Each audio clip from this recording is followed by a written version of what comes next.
हिस्सा है। एक सजल नागरिक होने के नाते हर व्यक्ति को सरकार की अच्छी और बुरी दोनों चीज़ों को कॉन्टेक्स्ट में लेकर देखना चाहिए। क्रिटिसिज्म फॉल्क्रम ऑफ द डेमोक्रेसी है, कंस्ट्रक्टिव क्रिटिसिज्म की जगह होनी चाहिए। सिर्फ प्रधानमंत्री जी की अचीवमेंट नहीं है, इतनी दिन वो सत्ता में रह गए, ये अचीवमेंट ऑपोजिशन की भी है कि एक सरकार को कटघरे में खड़ा करने में वो लोग सक्षम नहीं हो पाए।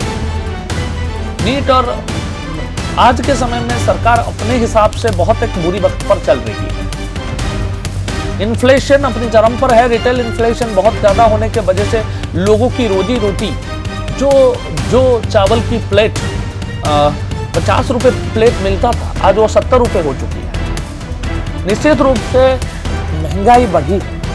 जो गरीब व्यक्ति जो काम कर कर अपने पेट पालता है, जो दिन में 500 रुपए 600 रुपए 700 रुपए कमाता है, 700 रुपए कमाता था, वो व्यक्ति निश्चित रूप से उसकी पेट के ऊपर प्रेशर आ गई है। ये कहने में मुझे कोई परहेज नहीं है। सरकार इन्हीं लोगों के वजह से बनता है और चलता है। आप ये सोचेंगे कि और कोई है जो सत्ता और सरकार चला सकती है, ये नहीं होता है। यही लोग होते हैं जो जिताते हैं और हराते हैं। इस बात को हमें कभी नहीं भूलना चाहिए कि सत्ता को चलाने वाले लोग भी यही हैं और सत्ता में बैठे हुए लोग सब सत्ता की मलाई लेने की प्रयास करते हैं। नरेंद्र मोदी जी ने इस मिथ को तोड़ा है। प्रधानमंत्री के रूप में वो एक सबके प्रधानमंत्री हैं, इस प्रकार एक वाइब देने की प्रयास किया है, सब तक पहुंचने की प्रयास किया है। अपोजिशन की बहुत सारे क्रिटिसिज्म के बाद भी खड़ा हूं आज भी वहीं कि मुद्रा पर वो खड़े। तो ये प्रशंसनीय है कि एक नॉन कांग्रेस, बिना कांग्रेस के समर्थन में इतने दिन तक भारतीय राजनीति की धुरी बने रहना, भारतीय राजनीति के हिस्से बने रहना सामान्य बात तो नहीं है। बहुत एक बड़ी व्यक्ति की ये परिचय है कि इतना सब कुछ समस्या होने के बावजूद वो व्यक्ति समाज में अपने प्रतिपत्ति को खड़ा करना, अपने पॉलिटिकल पार्टी को स्ट्रांग से स्ट्रांग बनाते जाना, फिर उसको ठीक करना, ये कोई छोटी बात तो नहीं है मित्रों। प्रधानमंत्री जी का ये 4399 दिन क्रॉस करना अचीवमेंट जरूर है, परंतु जिस अचीवमेंट के लिए ये सब चल रहा है, मैं उस अचीवमेंट को दरकिनार करते हुए इतिहास की बातें करता हूँ। इतिहास ये कहती है कि उस 5 साल को भी कॉन्टेक्स्ट में लेके काउंट करना आवश्यक है, अत्यंत आवश्यक जो चीज़ है उसको कहना चाहिए। और मैं कभी नहीं मानता कि कालखंड कितनी लंबी है, उससे किसी प्रधानमंत्री की लिगेसी कभी तय नहीं होती। अब कितनी लंबी समय रहे उससे यह तय नहीं होता है आप कितने अच्छे प्रधानमंत्री थे।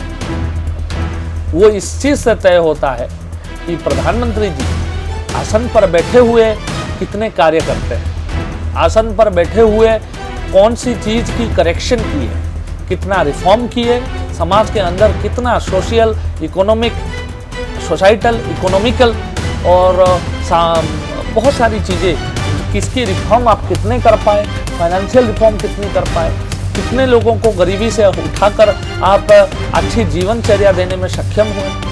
ये इससे कभी तय नहीं होगी कि आप कितने राज्यों में सरकार बना लिए, कितनी मेजोरिटी की सरकार बनी, कितनी दिन की सरकार बनी, इन सब से नहीं तय होगी। यह इस चीज़ से तय होगी जब सरकार और सत्ता आपके पास था, उसकी यूज करके आपने जनता के लिए क्या किया, आपने जनता को क्या प्रदान किया, जनता को क्या खुशियाँ दी, उस चीज़ से तय होगा कि भारत की भविष्य के लिए आपको कितनी याद की जाएगी और कितनी याद की जानी चाहिए। ये टेन्योर बड़ा हो गया, उनकी रिकॉर्ड टूट गया, वो जनमानस के लिए है। सेलिब्रेशन का मौका भारतीय जनता पार्टी की कैडर की है, मैं तो ये मानता हूँ।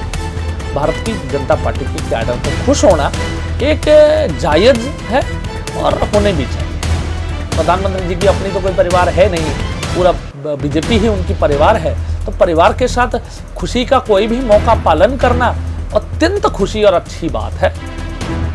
और वो उनकी लॉन्ग स्टैंडिंग टॉक शो भी है, उसके बारे में शायद वो जब अंत होगा ये महीने का तब शायद बोलेंगे, मैं तो नहीं सुनता।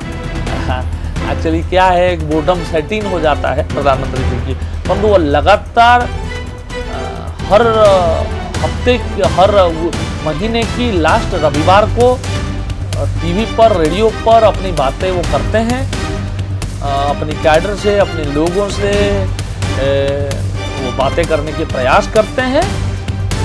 देखो, ये कंटिन्यूसली चीज़ों को करते रहना भी कोई छोटी चीज़ तो नहीं है ना। आप और हम नहीं कर पाते, वो कर पा रहे हैं, उसके लिए भी बधाई है उनको। बट जैसे जैसे टेन्योर बड़ा होता है, थोड़ा ज़्यादा सुनना चाहिए, लोगों की बातें, लोगों की फीडबैक्स ज़्यादा ज़रूरी हो जाती है, थोड़ा स्ट्रिक्टली करना चाहिए।